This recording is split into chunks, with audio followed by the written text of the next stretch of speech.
Hello mom, bienvenue dans ta safe place. Tu es au bon endroit pour recevoir les conseils d'une maman expérimentée, mais aussi d'une infirmière, clinicienne et puéricultrice.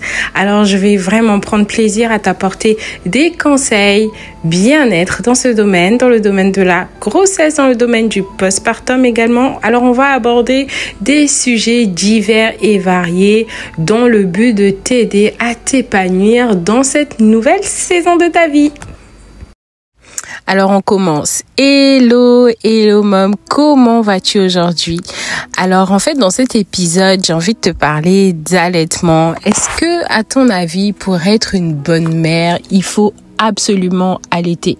C'est peut-être une question que tu te poses, et puis en fait dans cet épisode je vais explorer avec toi le poids des attentes de la société, et puis qu'est-ce que les médecins disent en fait par rapport à l'allaitement, c'est quoi les réalités, c'est quoi les alternatives possibles, etc.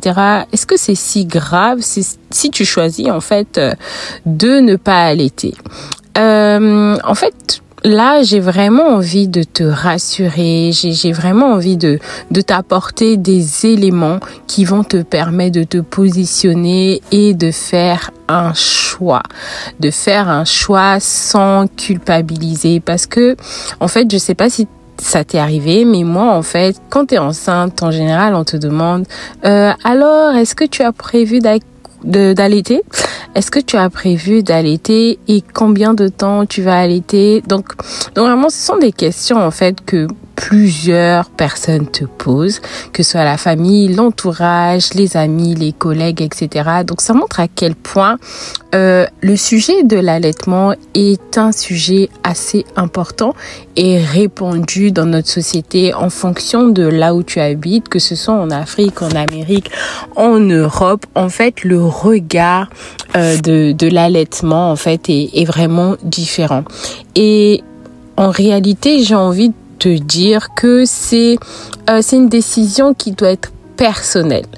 La décision de l'allaitement, ça ne doit pas se baser sur ce que les gens vont dire, parce que au final, en fait, c'est toi qui es actrice de cet allaitement-là, et en fait, donc vaut mieux que tu sois en phase avec toi-même par rapport à ça.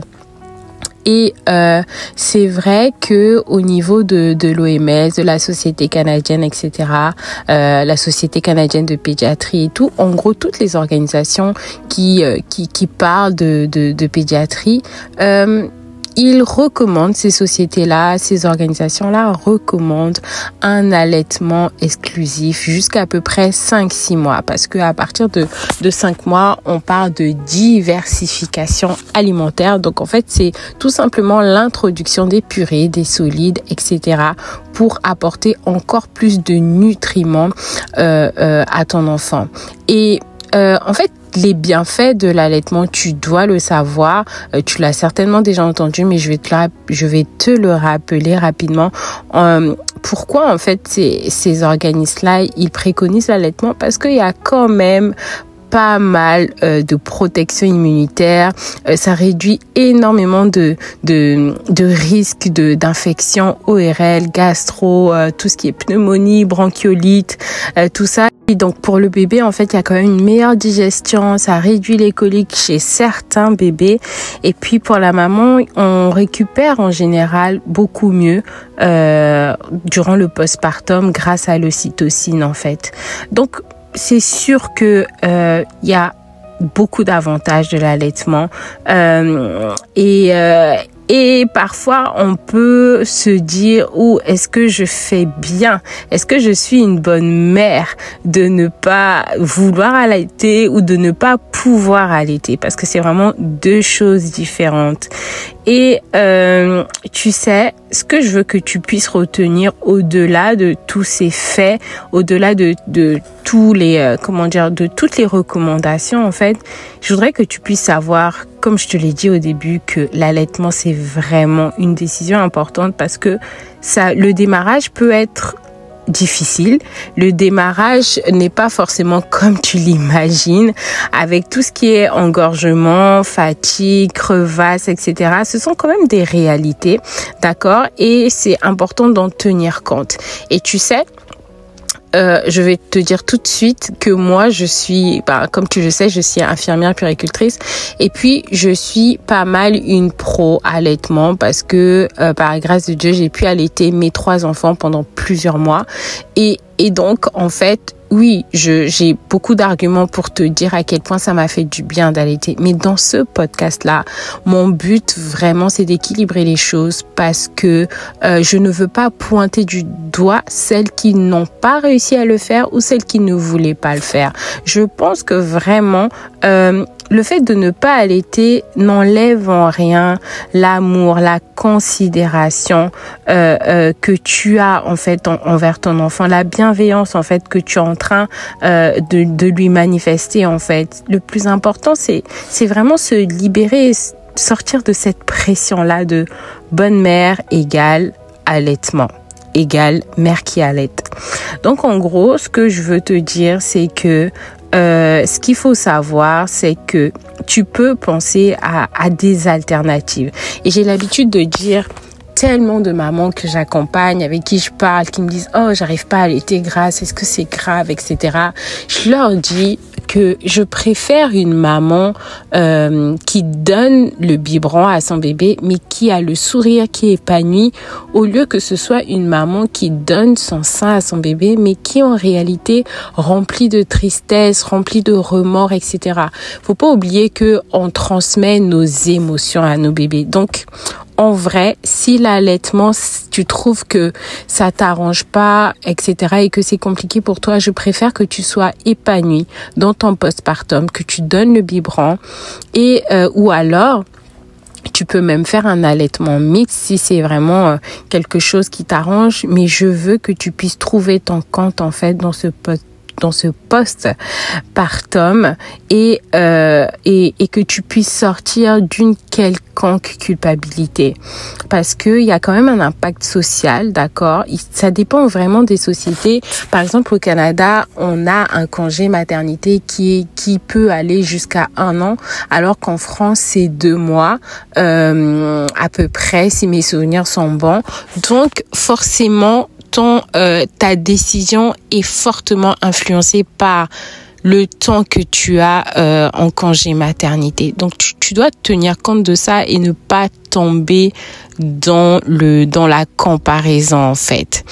Et on a toutes des vécus différentes parce que on a tous des vécus en fait différents parce que on connaît pas le défi de l'une et de l'autre. Celle qui choisit d'allaiter, on sait pas en réalité quelles sont ses contraintes, etc. Et celle qui ne choisit pas de le faire ou qui ne peut pas le faire, en fait, c'est important de pas tomber dans le jugement et de tout simplement, se positionner par rapport à ce qu'on sait et par rapport à ce qu'on a. Et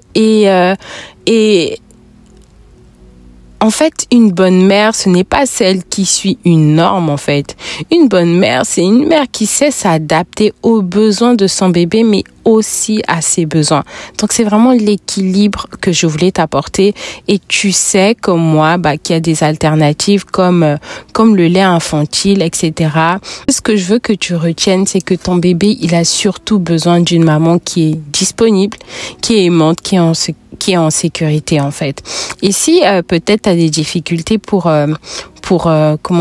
allaiter, tu peux aller chercher de l'aide auprès d'une consultante en lactation s'il y a des personnes en fait qui sont disponibles dans le secteur où tu es.